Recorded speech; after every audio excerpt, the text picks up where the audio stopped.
May I come in, sir? Yeah, please do. Ji, good afternoon. Take your seat. Thank you, sir. You're Sanjita, right? Yes, sir. Sanjita, I can see that you're basically from Odisha, Raurkela. Yes, sir. I can also see that you did your mechanical engineering in year 2012. Yes, sir. That was from College of Engineering and Technology in Odisha, Bhubaneswar. Yes. 2012. Yes, sir. What are you doing since then? Sir, I was posted as a manager in Rourkela Steel Plant, Steel Authority of India Limited. I worked there for 5 years, sir. Okay, then? Then I always wanted to prepare for civil services, but doing the job, and I was not able to do justice to my job. So I decided to quit the job finally and prepare for civil services. Oh, but you also mentioned that you got through the state civil services in 2017. Yes. No, 2017, sir. The result came out in 2018. Okay. So by the time the results came out, the mains exam was there of 2019. My husband got transferred to Mumbai. So there was a lot of chaos which was going on then. So I decided to take leave from that. I have not joined You have not joined, but you qualified. Yes, sir. I qualified. Which service did you get? I got administrative services. Administrative services. And when is the next batch when you'll be joining if you're not through with the civil services? So I have to go back to talk because I had applied for extension twice. They had granted me twice. The third time they've asked me to personally come down there to visit, and then only they'll be provided. So what's your plan if for some reason you're not able to get through this interview? Will you be joining Odisha Civil Services or not? For the time being, I'll not be joining the Odisha Civil Services because my husband is transferred to Mumbai, Maharashtra for like 10 to 12 years now. So if I join the state PSC, I'll have to stay away from him for a very long time. So That rules out civil services to a large extent also. Sir, in this UPSC, I have not opted for Odisha as my home cadre. Doesn't matter. It's an AISL. It's All India Service Liability. You may end up being Andaman Nicobar. You may end up in being Northeast. Definitely, sir. But growing up, becoming a collector, becoming an IAS officer was what I always wanted to become. Becoming deputy collector is as important as becoming collector for that matter. So that will take quite a lot of time by the time I reach deputy collector in Odisha state. So it's not that faster. And in Odisha, I always knew somehow in this state, I'll be confined to Odisha actually in my state PSC, and my husband cannot come back to Odisha for like 20 years now. By any transfers, Sanjita, I don't want to offend you, but it appears right now that it's getting too much husband, too much family for a professional civil servant to be talking about. Do you believe that you're capable of managing your family life and administration efficiently as required in the civil services? I'm very honest here. So life is all about much of the uncertainty, and I obviously cannot predict what kind of cadre I'll get when I get into UPSC. So I'm just trying out my options over here, and obviously civil services is too big an ambition to be actually playing a dice game. No, sir. These are the choices which I had with me. So I made a choice of not taking my home cadre. But if I get anywhere, because I just wanted to keep a work-life balance, which I thought if opting for this, which is what I'm saying there is missing. It's all life, it's all family, there's no work here. No, sir. I was just trying to find a balance in that. If it's not possible, at least I'll be happy at my work front because I want to become an IAS officer, to become a collector. So if I get IAS and get posted in any place, I'll try to manage that. And if you don't get IAS, you have filled other choices incidentally. Yes. It's not that you have not filled other choices. So you have filled police services, you have filled other choices. What will you do if other central services are granted to you and you are not in position to join your husband in Maharashtra, and it appears your husband has decided that whatever you want to do, I will not be changing my place? No, that is not the position right now, but I'm trying to pursue my dream, my aspiration, which I wanted to since a very long time. So in your opinion, can you name a few working women you know, I mean in the public domain, which you believe have achieved this work-life balance, as you said, and you believe that she's the one you would like to follow? Name one. I had read about Rupa Mudgal ma'am, IPS officer. Her husband, she shifted to a very small village, and then her children were also living with her. Her children had to attend a very small school over there, and she had to sit on the floor, but she managed it, and the family was all there together with her. So I think so somehow, so work-life balance is something I'm striving to do. If it doesn't happen, it's a chance which I'm trying to take, that maybe I'll be you able studied to. sociology, and the kind of uncertainty you see in your life has a lot to do with the social construct of ours. Can you name a few social institutions which has forced you into such a dilemma? That in a house, the male is the bread earner, so the job he does, he doesn't change the places. A woman adjusts to the places where I'm is. expecting a sociological concept. The patriarchal mindset. One which is patriarchy, what else? Patrilocal, where the husband stays, the wife the even. society is patrilocal. What else? What are the social institutions that is making Sanjita what she is right now? Marriage is social institution of marriage. One of the institution is marriage. Family, that family has to stay together. There's a concept of Fine, thank you. So, Sanjita, Yes, you are sir. from Odisha. Yes, sir. What do you know about Black Pagoda? Black Pagoda is the Konark temple, is known as Black Pagoda. The Britishers, when they came down to Odisha from very far, it looked as a black pagoda to them, so they named Konark temple as Black Pagoda. Okay, have you heard about Sub Pagoda also? Sorry, sir, I cannot recall. Okay. What is difference between Marxism and Maoism? Marxism as a concept, it basically focuses on how economic structure is the basic foundation on which a complete society is built, and the superstructure which is there, it completely follows or evaluates what the economic structure is there.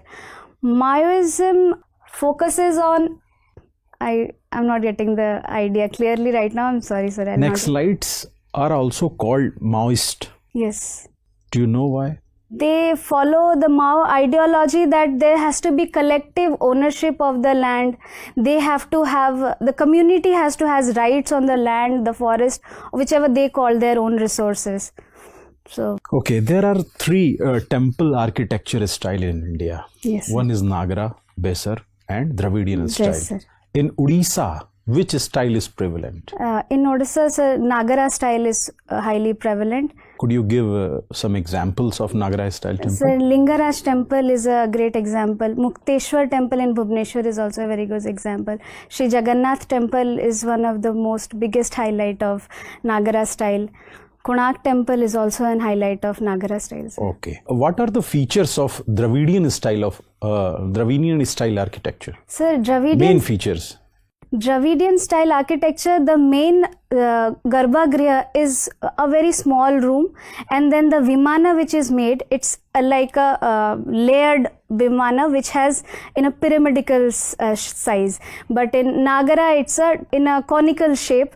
And in Dravidian culture, there is a very high Gopuram, gateway which is built for the Dravida style. But in Nagara style, we do not have high gateways. The Garbhagriha or the main sanctorum is the highest point in the architecture.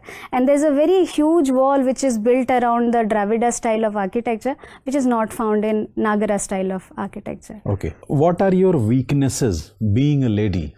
So, being a lady, I'll not be going into the gender aspect, because I don't think so the gender aspect has anything to do with that. That can be on both sides. I think I am a bit workaholic at times, which affects many things in my life, because I give too much of importance to when I start working on a specific project. And second is I fail to understand that the urgency which I have for the work is of priority to me, is of the same priority to the other person. So I try to push that. Maybe that can be called a weakness. Thank you. Sanjita, you are from Odisha. Yes, sir. What is the status of women in Odisha? They have been making quite a progress, but still I would say there's a lot to be done, because the female employment in Odisha labor participation is hardly 20%, and there's huge feminization of agriculture in Odisha. Nearly 80% of people in Odisha stay in rural areas. So there's a huge migration of people from the southern districts of Odisha, and they have been doing well in education right now, because the 10th board standard education report which came down, girls had performed better than boys. So they are progressing, but still I think there's a far approach that's still there they can do. Okay, despite of the fact that Odisha is one of the richest area in terms of mineral storage or mineral mining, Odisha has not attained its potential in terms of development, economic development and social development. What is your take on that? What could be the reason for that? The reason is the modernization process which we took up was very lopsided. We have around 20% of the mineral resources, but the extraction process, what we do is we directly try to export the minerals without much of value addition. So the actual realization of price was quite low. Second is the rehabilitation and resettlement of the tribal people. No, I want to know that when mineral is being transported to some other state, why the industry was not established in that state only? Because of the problem of the availability of land resources, which was one Odisha of the... is lacking in land resources. No, we have land resources, but there was too much of... When the POSCO plant came down, there was too much of agitation among the tribals, among the locals, because of which POSCO finally couldn't set up a plant. So what make the people of Odisha to get agitated against such kind of project, which is for their own development? Sir, the problem is always a top-down approach. We always first decide and then we communicate. The people should have been taken into consideration. There has to be a proper dialogue to make people aware of all these things. There was instant, they went on and they started declaring these places will be taken up. So the grievances of the people were not rightly addressed, for which they came up in arms against the government, and they were not ready to give the land to But there are a lot of processes which involve the local people in decision making process. One of those is EIA, that is Environment Impact Assessment. Yes, sir. What is it, and where an administrator plays a role in that process? So environment impact assessment is an assessment which is made before any kind of venture or industries or any establishment is established, to find out what are its exact impact which will be there on the social and environment of the surrounding areas. Yes, people concern or people involvement is one of the steps involved in EIA process. Yes, sir. Then what is the problem? Why the people, voice of people is not heard or Sir, not listened? I think the involvement of people is there on paper only. In actual realization, there are some times which is hushed up, and people are actually not involved in the complete governance process, and they are not a part of it. Very few people, very few leaders, they get to... What is disaster governance? Disaster governance is a process by which there is a proper pre-planning of how to handle a disaster, then having a plan for that, then risk mitigation, and then rehabilitating the whole people after the disaster has occurred, and then re-preparedness. How Odisha is leading by setting an example in the process of disaster management in the country? Sir, this time in the Fani cyclone which hit Odisha, we have evacuated everyone, and the casualty was only... What is the state bird of Odisha? Blue jay, sir. What? Blue jay. Are you sure? Yes, sir. What is the IUCN status of that bird? I'm not sure, sir. I just know. Okay, Sanjita. Yes, sir. Rourkela has a major steel plant of SAIL. Yes, sir. What do you know about the new national steel policy? So the national steel policy aims to increase the production of steel to around 300 million ton by the year 2030, and we want to increase the per capita consumption of steel of people to around 160 kg by 2030. Do you have any idea about the amount of production that we produce currently? Yes, sir. Right now in 2018-19 it was around 110 million tons. Million tons. Yes, sir. All right. And what is the ranking of India in terms of steel production? Globally? Globally, it's second, sir. Second. Okay. I think India recently pipped Japan. Yes, sir. Yes. It did. Is the steel sector one of the major contributors for non-performing assets, bad loans? Is it so? Yes, sir. Yes, please. Sir, its finance is one of the biggest. It's a very capital intensive sector, steel sector, and steel demand is a cyclical demand. There was a huge downturn in the steel sector in 2014 to 16, where the prices of steel went down very far. So the cost of production was very high. We incurred a huge loss. Especially for SAIL, we took a huge loan from the market to expand there was a huge expansion plan. Because of this nature, and there was the high borrowed capital has a high cost in India specifically. So because of all of this, there was the steel sector had so many of downturns in the recent. All right.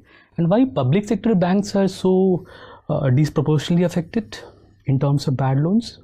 Because of the dealings, they usually around 80% of the economic is dealt by the public sector banks, and the farm loan waivers which takes place, the cooperative banks, those all things, the bad loans pile up on the public sector units, and the infrastructure projects which have a very huge gestational periods, they are usually financed by the public sector banks. So the non-performing assets have shoot up because of that. Can you please enumerate 2 or 3 most important reasons towards this issue of bad loans? Only 2 or 3 most important ones? Reasons? Yes, reasons for bad loans. First is the issue of getting a land in time. So this increases the time of the project, which leads to rise of the second. In the steel sector, which I have seen, the project was to be completed by a time which was extended to a timeline of around 5 to 6 years. This leads to rising of the debt in which SAIL had taken from the market. So completion of the project is another factor, and there are many cases which are pending in Supreme Court and High Courts, which again add further to this rising bad loans. All right. And why do we import coal for steel sector even though we have abundant resources of coal? Sir, the coal which is used in blast furnaces is coking coal. The coal which we have in India has high amount of sulfur, which cannot be used in the blast furnaces. So that's why we have to import good quality high grade iron ores from coal from Australia. Right. You have a mechanical background. Can you please explain that are automobile companies ready for rollout of BS6 fuel all across the country? They are trying. The research and development is not at completely at But we have a target from 1st of April. Yes. I am not sure about it, sir. Not sure, right. And what is the concentration of sulfur in BS6 fuel? I'm not able to recall now. Right. Sorry, sir. You know, Oriya is a classical language. Yes, sir. What are the other classical languages in the country? Tamil, Malayalam, Kannada, and Telugu. And Sanskrit? Sanskrit, sorry, sir. Right. So, it is also in the news that Marathi community are demanding classical status for Marathi language. What are the criteria to accord this status? First is the language has to be around 1500 years old. There has to be a complete discontinuation after a certain age of that complete language, literature, the history of that language. The third criteria I'm not able to recall. So there are 3 criteria. No worries. So, yes, Sanjita. Recently, World Trade Organization has given ruling against the India's export subsidies. Why it happened so? What are those export subsidies? India and China still yet claim to be developing nations, and which is contested by US on many aspects, that because they have crossed a certain threshold in exporting a particular item like in textiles, so they cannot claim the status of developing nations anymore. So that's why they are providing many incentives which is disproportionately affecting the price of the commodities, which is making them competitive so these in are the global like the world. basic reasons, like for negating the India's stand on in the WTO platform. Yes. Right. India already has got opted out of the RCP. Yes, sir. What are those reasons which are affecting the India's decision? this so far? One of the basic reasons which India went out was they were wanting India to open up its market for the goods which has to come, but the similar reciprocation India was not finding from all the other sectors, from all the other countries, specifically in the service sector, and to send the working personals. Australia was not allowing to give a more open market to India, and we have a huge deficit with China. We already have a free trade agreement with all the Asian nations, but we do not have a direct free trade agreement with China, and this would have flooded Indian markets with cheap Chinese goods. So, what is Quad? Quad is an association of 4 nations: India, Japan, Australia, and US, which has been formed to provide an open and prosperous Pacific, Indo-Pacific. Do we have the 2+2 mechanism with all Quad 4 countries? I'm sure about US and Japan. I'm not sure about Australia, sir. Right. In a recent judgment, Supreme Court in Sabrimala case has come out to principles. So the constitutional morality and the essentiality of the religious practices. What does this principle say? Constitutional morality refers to the morality which has been enshrined when the constitution makers actually made the constitution, what they thought is proper for a society to be followed. And essential religious practices is confined to a particular religious denomination, that what they consider to be very essential for them to practice, which fits into their religious faith or belief. Do you think with this principle, if any particular religion is, you can say, embedded with any religious malpractice, don't you think so, like the court there have a duty in terms of getting it eradicated, so that the larger section of the people within the religious fold could enjoy our the more religious freedom and get rid of those ill practices that will make the society, as you being a sociology student, more healthy? I couldn't get. So can you please? I beg your pardon, sir. All right. So let's move forward. In Odisha, I believe there had been a Devdasi system in Odisha temples. Yes, sir. So that is believed that the girls before attaining their puberty, they were supposed to given to the temples. Yes, sir. This particular practice still is being followed and observed in Odisha temples? No, sir, it is not followed. It got abolished. Yes, it got Which abolished. particular act has got it abolished? I don't know, sir. The act. 1947. Okay, sir. Right. Thank you, sir. All right. Okay, Sanjita, Yes, sir. you mentioned that you like to, you're keen on exploring new places and cuisines. Yes, sir. Recently, this coronavirus was in news. Is in news actually. Yes, sir. And it is said that one of the reasons why it infected so many people is that it started with people having eaten unusual food. Do you believe that this trying out new cuisines is a dangerous thing? At times where you are not aware what the actual ingredients are, so it is a bit dangerous. So I always take a precaution to try out places which are I follow TripAdvisor, any such places where I can get reviews about it, and then usually I do not venture too much into adventurism. Yes, sir. Okay, Sanjita, you also are a keen explorer, as you said. Can you just mention a few places you observed today while you were coming here? Today I was in the cab, so I was busy reading my notes, so I couldn't take my head up to observe today. Can you mention few places which you passed on? Which you passed today through? While coming. Yeah. I noticed the GTB Nagar metro station I crossed there. Before that, I started from Karol Bagh. So after that, I saw GTB metro station. So I have lost track in the mid, sir. Okay, so you're not that keen an observer as you mentioned here. Okay, GTB metro station, or for that matter, the Karol Bagh metro station was on your left side or the right?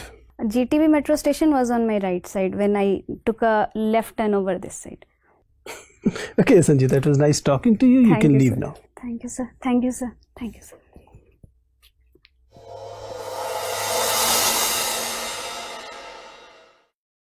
आइए Sanjita, please take your seat. Thank you, sir. So Sanjita, how long you have been in Delhi? Sir, 5 days. 5 days. And you intend to stay till your interview? No, sir. You'll be going back? Yes, sir. Okay. So how many interviews you have given already? 1, sir. What's your take on this interview? What are the areas you believe that you're doing fine and where you believe that you're not doing that good? The first, the question which you asked, I knew that would be the family and work-life balance that I have to improve on a way I'll present it so it does not look negative as you pointed out. So that I'll think. Baki sir, you will. See, Sanjita, my reading is that you're a wonderful candidate. I mean, unless you are hell-bent on spoiling your chances, I don't see any reason why. I mean, you're getting my point. You have answers for the most of the questions. Your analysis is really good. You have such good strengths. Thank you. But sir. I don't know why you are underplaying your strengths and underlining your weaknesses. You're getting my point. If you look at the whole, my request will be that look at the video very carefully. Okay, sir. There's hardly a question for which you don't have a good answer. There's hardly a question. But you are very tentatively starting the whole interview. You're getting my point? You're a very good candidate, trust me. I mean, you have been working in a good PSU. Thereafter, you cleared a very important examination, right? Now you are appearing the civil services interview. You're not realizing the achievements you already have. These achievements should give some kind of a radiance on your face rather than being a tentative look which you unnecessarily carry. So the last interview I was said that over enthusiastic, you smile a lot, so tone it Smiling, down. that's I maybe have toned it down a lot. I'm not worried about the smiles. I'm not even saying that smile more. That's not what I'm saying. I'm merely saying that play on the strengths of your personality rather than the weaknesses. Okay, sir. Don't drive the boat to your weaknesses. Drive them to your strengths. Okay, sir. Okay, you getting my point? Okay. See, my understanding is that your entry is good, your voice level is good, flow is good, your vocabulary is strong, your hand movement is a problematic area that you'll be working on, and your eye contact is not the best. Right? Okay. About the eye contact, you need to understand, you had been a manager, you'll be able to understand that if you are looking at me, right? And when I'm talking to you, whatever the information is being transmitted, that is through words. Yes. But the trust building exercise is being done by the eyes, right? If you break eye contact and look elsewhere, you may or may not get their trust, but you will be losing mine. You getting my point? I'm exactly not able to understand because they say when you're answering, you're supposed to look at everybody. No. That's not the. I know there are schools of thought, and you'll have to do a bit research to decide which one to follow. But I've been doing it for 20 years. I'm explaining why it is important. Okay. If you're looking at me and you're talking to me, there'll be a trust between you and me. Yes, sir. If I'm looking there and talking to you, I will not have your trust. You're getting my point? Yes, sir. So primarily, you have to look at the person you're talking to, if possible in the eyes of the person. A few glances here and there will not hurt. Okay, sir. Okay, few glances here and there will not hurt. Okay, but if you keep a rotating eye contact, what will happen? You may or may not get their attention, but you'll be losing mine. Okay, sir. And what you'll be losing is trust. What you're getting is merely attention. Okay, sir. You're getting what? Yes. And there's a qualitative difference between attention and the trust. Yes. Right? Yes. I hope I made myself clear. Yes, you have to take a call, but this is what I understand. I've been doing it for 20 years. I'm telling candidates, and they generally are benefited by it. One thing. Second is again the initial part of it. You need to. I don't know why are you overplaying the family thing. You have been a wonderful working professional. Yes, sir. You were working in a very good PSU as in a supervisory role. So you acquired some skills there. Yes. Thereafter, there's a very small break. Yes. Even in that break, you have the achievement of cracking a state civil service examination, which you're not saying you have dropped. You're merely saying that you may join. Yes, sir. Right? Yes. You're likely to join. Yes. You don't even say may join, say likely to join. Yes. Right? Yes. And then you're appearing the civil service. Everything is in place. Why are you bringing whatever is your weaknesses in between? Yes. You're not even lying.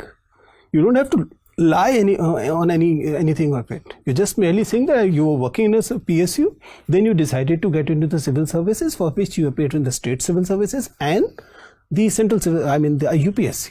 You cracked the state civil services with good rank.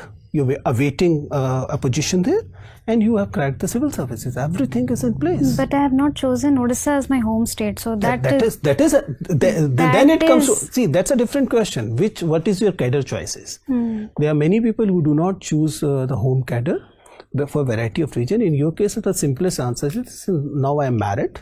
My home cadre is based on my MICA. And I'm not choosing that because I no more stay in that place. That's I'll make it crisp, yes. That's a simple thing. They will not be grilling you much on this, and even if they do, they will not be reaching to your weaknesses which are unnecessarily advertising. I agree. You don't need to. Yes. You get it? Yeah. I'm not even saying lie. Yeah.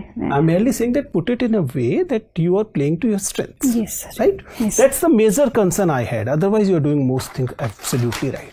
Okay. Right. On analysis issue, make sure that you're able to put your sensitivity and analysis, because these are your strengths, put forward rather than letting it go factual, though your facts are also more or less correct. Right? Okay, sir. These are the only things I need to tell you. You're doing really well. I'm sure you'll do wonders. Thank you so much. So, any other area I need to touch which... See, state you can do as much as you want. Yeah. Both. If you're claiming it to be Maharashtra as well, do study a bit Maharashtra also. Yes. Right? Odisha, you have done. You could not ask questions on Maharashtra and all, because in an interview it is not possible to cover all.